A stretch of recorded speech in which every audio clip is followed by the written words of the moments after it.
all day September. Quote, "Some men just haven't got a good sense. They just can't seem to learn the most fundamental things, like when there's no use trying, when it's time to give up because it's hopeless." Unquote. The meteor, a pebble, a little larger than a match head, traveled through space and time since it came into being. The light from the star that died when the meteor was created fell on Earth before the first lungfish ventured from the sea. In its last instant, the meteor fell on the moon. It was impeded by Evans' tractor. It drilled a small, neat hole through the casing of the steam turbine and volatilized upon striking the blades. Portions of the turbine also volatilized. Idling at 8,000 rpm, it became unstable. The shaft tried to tie itself into a knot, and the blades, damaged and undamaged, were spit through the casing. The turbine again reached a stable state, that is, stopped, permanently stopped. It was 2 days to sunrise where Evans stood. It was just before sunset on a spring evening in September in Sydney. The shadow line between day and night could be seen from the moon to be drifting across Australia. Evans, who had no watch, thought of the time as a quarter after Australia. Evans was a prospector, and like all prospectors, a sort of jackknife geologist, selenologist, rather. His tractor and equipment cost $250,000. $50,000 was paid for. The rest was promissory notes and grubstake shares. When he was broke, which was usually, he used his tractor to haul uranium ore and metallic sodium from the mines at Potter's Dyke to Williamson Town, where the rockets landed. When he was flush, he would prospect for a couple of weeks. Once he followed a stampede to Yellow Crater, where he thought for a while that he had a fortune in chromium. The chromite petered out in a month and a half, and he was lucky to break even. Evans was about 300 miles east of Williamson Town, the site of the first landing on the moon. Evans was due back at Williamson Town at about sunset, that is, in about 16 days. When he saw the wrecked turbine, he knew that he wouldn't make it. By careful rationing, he could probably stretch his food out to more than a month. His drinking water, kept separate from the water in the reactor, might conceivably last just as long, but his oxygen was too carefully measured. There was a 4-day reserve. By diligent conservation, he might make it last an extra day. 4 days reserve, plus 1 is 5, plus 16 days normal supply equals 21 days to live. In 17 days he might be missed, but in 17 days it would be dark again, and the search for him, if it ever began, could not begin for 13 more days. At the earliest it would be 8 days too late. "Well, man, 'tis a fine spot you're in now," he told himself. "Let's find out how bad it is indeed," he answered. He reached for the light switch and tried to turn it on. The switch was already in the "on" position. "Batteries must be dead," he told himself. "What batteries?" he asked. "There are no batteries in here. The power comes from the generator." "Why isn't the generator working, man?" he asked. He thought this one out carefully. The generator was not turned by the main turbine, but by a small reciprocating engine. The steam, however, came from the same boiler, and the boiler, of course, had emptied itself through the hole in the turbine, and the condenser, of course— "The condenser!" he shouted. He fumbled for a while until he found a small flashlight. By the light of this, he reinspected the steam system and found about 3 gallons of water frozen in the condenser. The condenser, like all condensers, was a device to convert steam into water, so that it could be reused in the boiler. This one had a tank and coils of tubing in the center of a curved reflector that was positioned to radiate the heat of the steam into the cold darkness of space. When the meteor pierced the turbine, the water in the condenser began to boil. This boiling lowered the temperature, and the condenser demonstrated its efficiency by quickly freezing the water in the tank. Evans sealed the turbine from the rest of the steam system by closing the shut-off valves. If there was any water in the boiler, it would operate the engine that drove the generator. The water would condense in the condenser, and, with a little luck, melt the ice in there. Then, if the pump wasn't blocked by ice, it would return the water to the boiler. But there was no water in the boiler. Carefully he poured a cup of his drinking water into a pipe that led to the boiler, and resealed the pipe. He pulled on a knob marked "Nuclear Start, Safety Bypass." The water that he had poured into the boiler quickly turned into steam, and the steam turned the generator briefly. Evans watched the lights flicker and go out, and he guessed what the trouble was. "The water, man," he said. "There is not enough to melt the ice in the condenser." He opened the pipe again, and poured nearly a half-gallon of water into the boiler. It was 3 days' supply of water, if it had been carefully used. It was 1 day's supply, if used wastefully. It was ostentatious luxury for a man with a month's supply of water and 21 days to live. The generator started again, and the lights came on. They flickered as the boiler pressure began to fail, but the steam had melted some of the ice in the condenser, and the water pump began to function. "Well, man," he breathed, "there's a light to die by." The sun rose on Williamson Town at about the same time it rose on Evans.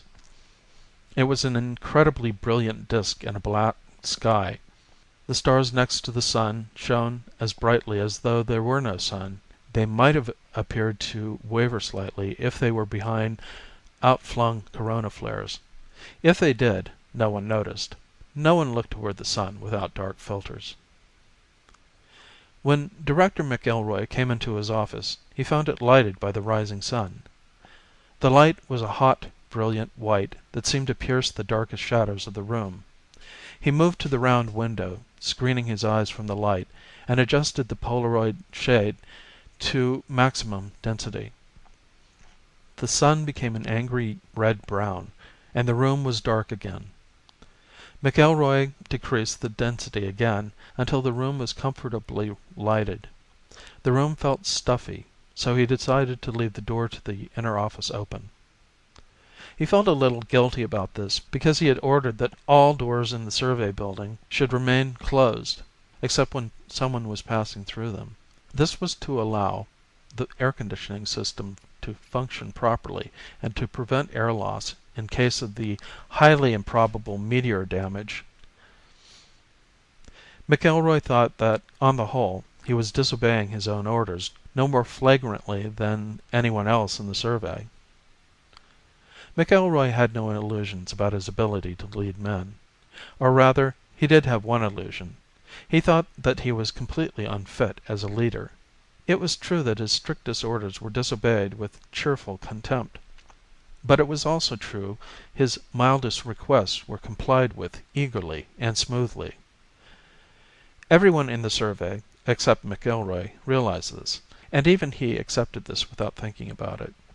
He had fallen into the habit of suggesting mildly anything that he wanted done, and writing orders he didn't particularly care to have obeyed.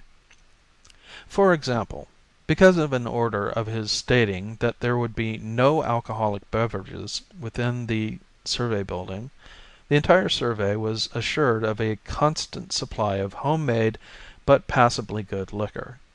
Even McElroy enjoyed the surreptitious drinking.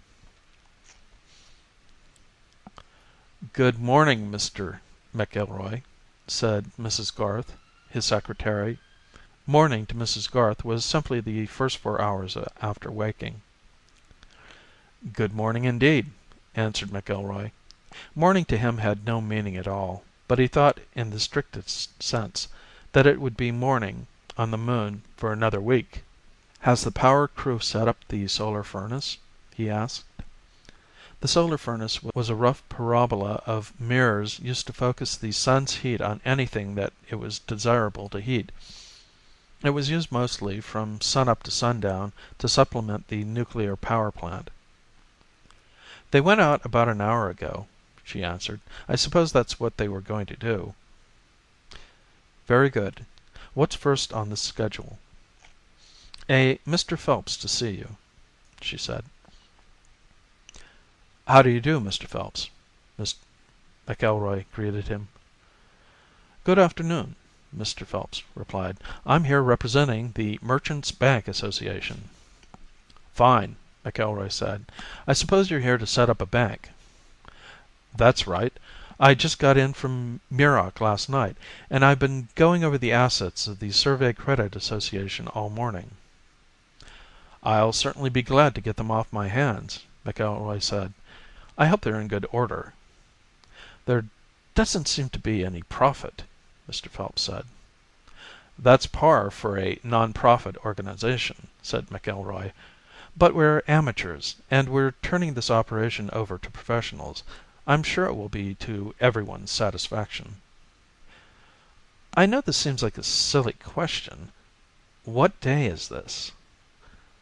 "Well," said McElroy, "that's not so silly. I don't know either." "Mrs. Garth," he called, "what day is this?" "Why, September, I think," she answered. "I mean, what day?" "I don't know. I'll call the observatory." There was a pause. "They say, what day where?" she asked. "Greenwich, I guess. Our official time is supposed to be Greenwich Mean Time." There was another pause. "They say it's September 4th, 1:30 a.m." "Well, there you are," laughed McElroy. "It isn't that time doesn't mean anything here. It just doesn't mean the same thing." Mr. Phelps joined the laughter. "Ha! Bankers' hours don't mean much at any rate," he said. The power crew was having trouble with the solar furnace. 3 of the 9 banks of mirrors would not respond to the electric controls, and one bank moved so jerkily that it could not be focused, and it threatened to tear several of the mirrors loose. "What happened here?" Spotty Cade, one of the electrical technicians, asked his foreman, Kowalczyk, over the intercommunications radio. "I've got about 100 pinholes in the cables out here. It's no wonder they don't work." "Meteor shower," Kowalczyk answered, "and that's not half of it.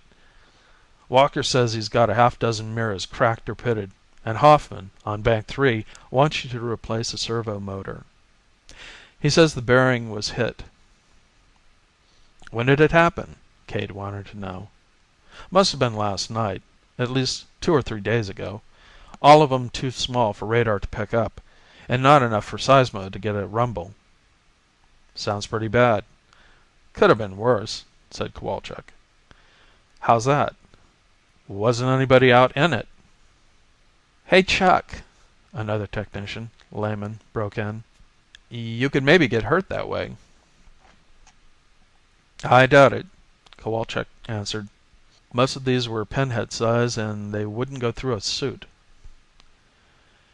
"It would take a pretty big one to damage a servo bearing," Cade commented.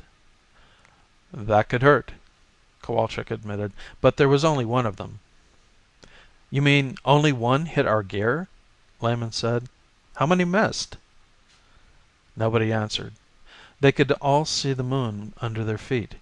Small craters overlapped and touched each other.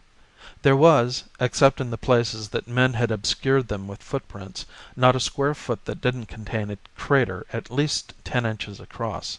There was not a square inch without its half-inch crater.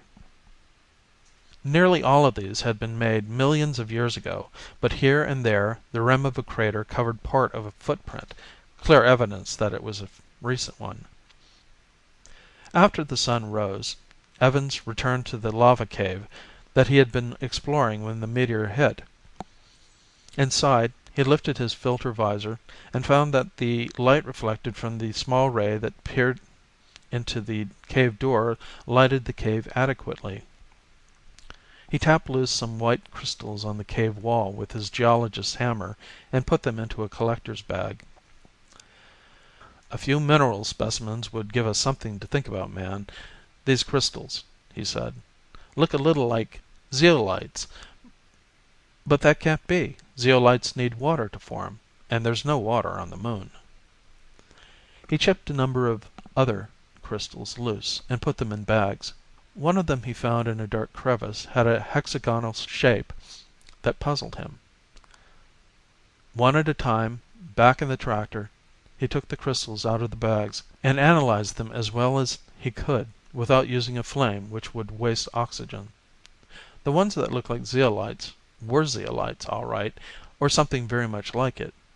One of the crystals that he thought was quartz turned out to be calcite, and one of the ones that he was sure could be nothing but calcite was actually potassium nitrate.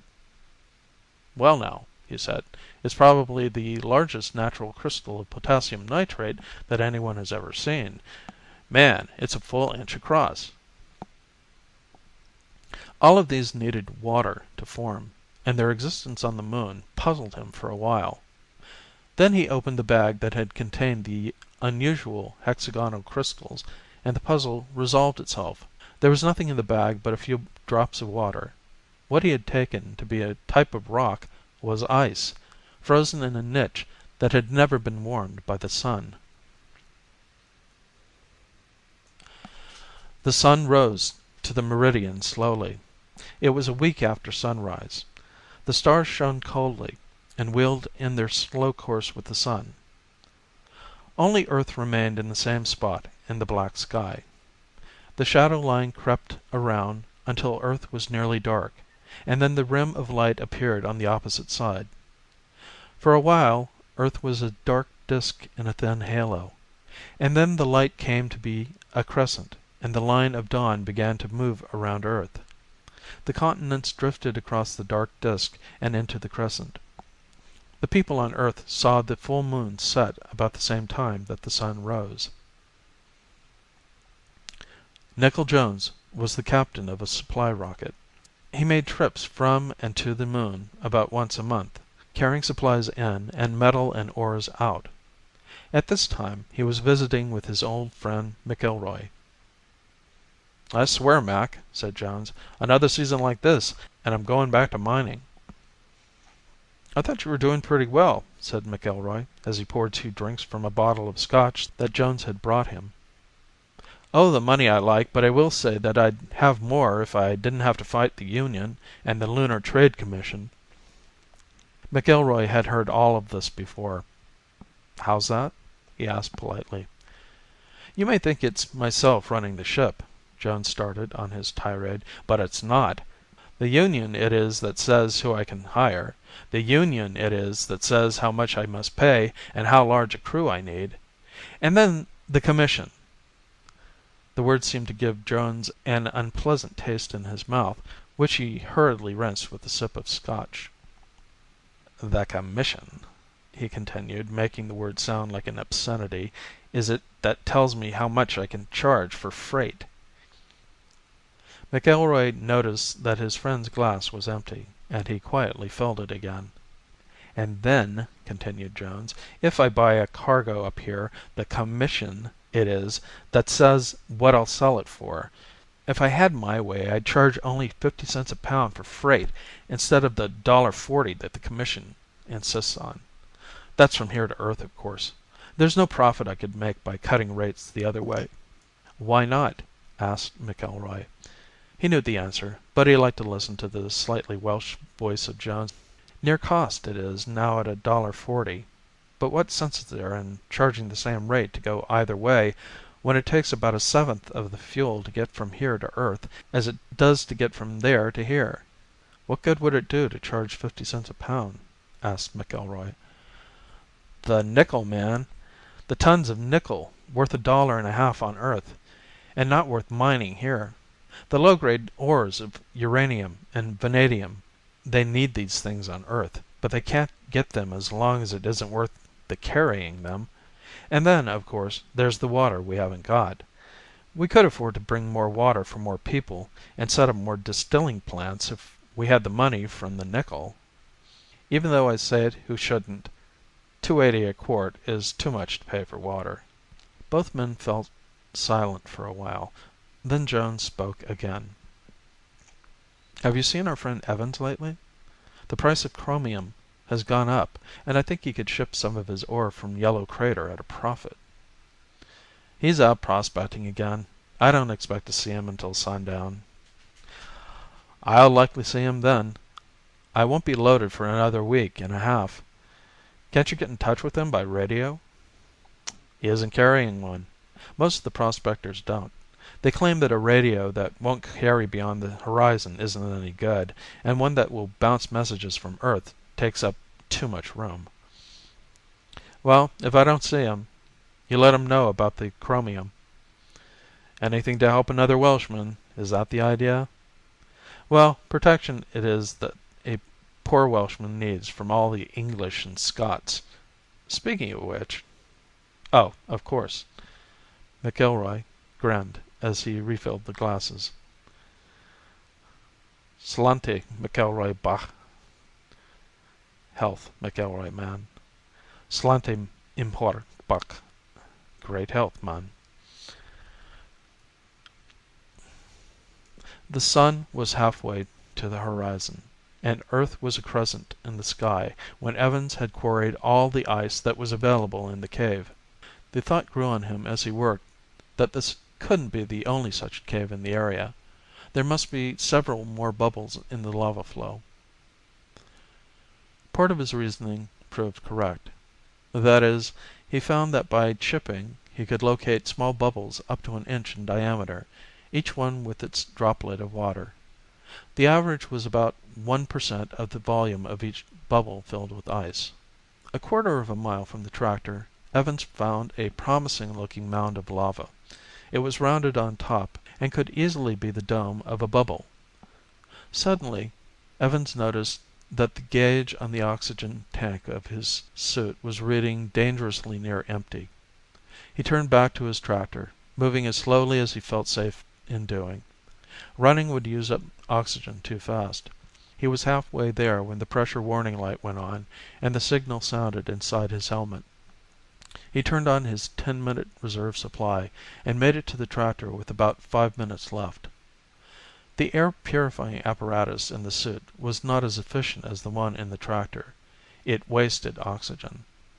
By using the suit so much, Evans had already shortened his life by several days. He resolved not to leave the tractor again, and reluctantly abandoned his plan to search for a large bubble. The sun stood at half its diameter above the horizon. The shadows of the mountains stretched out to touch the shadows of the other mountains. The dawning line of light covered half of Earth, and Earth turned beneath it. Kowalczyk itched under his suit, and the sweat on his face prickled maddeningly because he couldn't reach it through his helmet. He pushed his forehead against the faceplate of his helmet and rubbed off some of the sweat. It didn't help much, and it left a blurred spot in his vision. That annoyed him. "Is everyone clear of the outlet?" he asked. "All clear," he heard Cade report through the intercom. "How come we have to blow the boilers now?" asked Lehman. "Because I said so!" Kowalczyk shouted, surprised at his outburst and ashamed of it. "Boiler scale," he continued, much calmer. "We've got to clean out the boilers once a year to make sure the tubes in the reactor don't clog up." He squinted through his dark visor at the reactor building, a gray concrete structure a quarter of a mile distant. It would be pretty bad if they clogged up some night. "Pressure's 10.5 pounds," said Cade. "Right, let her go," said Kowalczyk.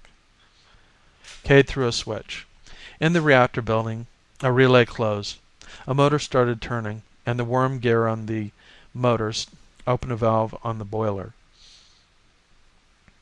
A stream of muddy water gushed into a closed vat. When the vat was about half full, the water began to run nearly clear. An electric eye noted that fact, and a light in front of Cade turned on. Cade threw the switch back the other way, and the relay in the reactor building opened. The motor turned, and the gears started to close the valve. But a fragment of boiler scale held the valve open. "Valve's stuck," said Cade.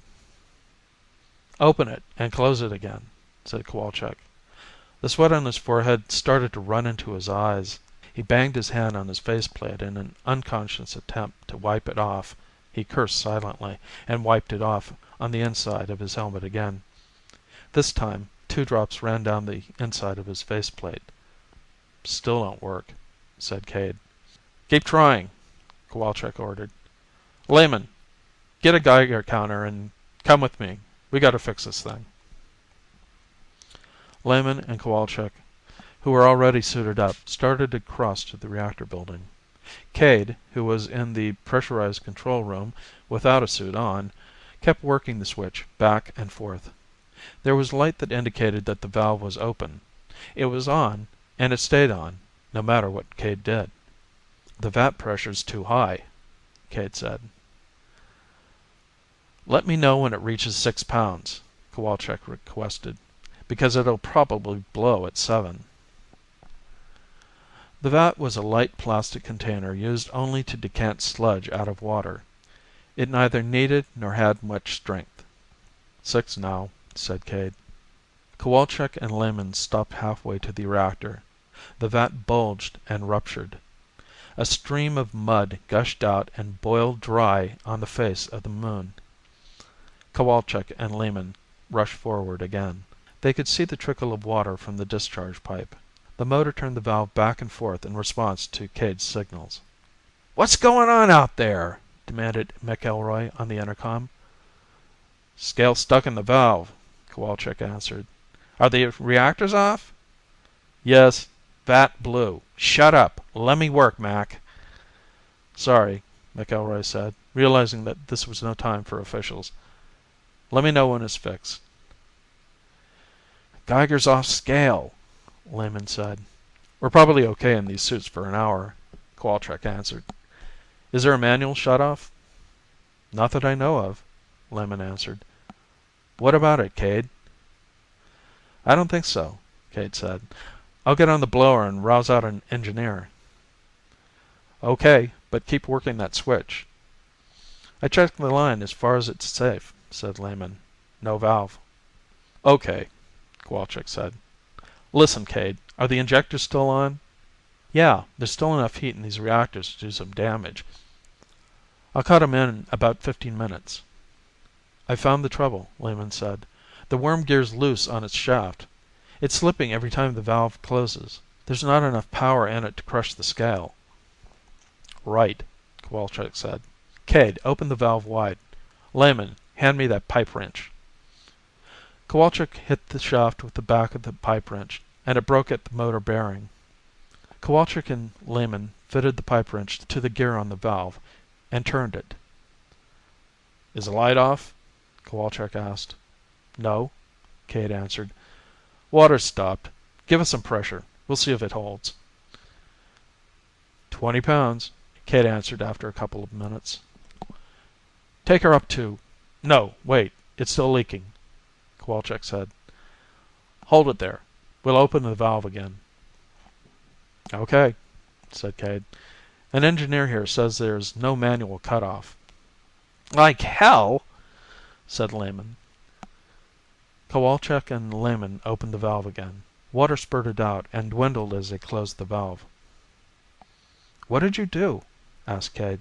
"The light went out and came on again." "Check that circuit and see if it works," Kowalczyk instructed. There was a pause. "It's okay," Cade said. Kowalczyk and Lehman opened and closed the valve again. "Light is off now," Cade said. "Good," said Kowalczyk. "Take the pressure up all the way, and we'll see what happens." 800 pounds, Cade said after a short wait. "Good enough," Kowalczyk said. "Tell that engineer to hold up a while. He can fix this thing as soon as he gets parts. Come on, Lehman, let's get out of here." "Well, I'm glad that's over," said Cade. "You guys had me worried for a while." "Think we weren't worried?" Lehman asked. "And it's not over." "What?" Cade asked. "Oh, you mean the valve servo you two bashed up." "No," said Lehman.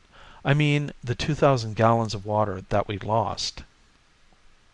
"2,000?" Cade asked. "We only had 700 gallons reserve.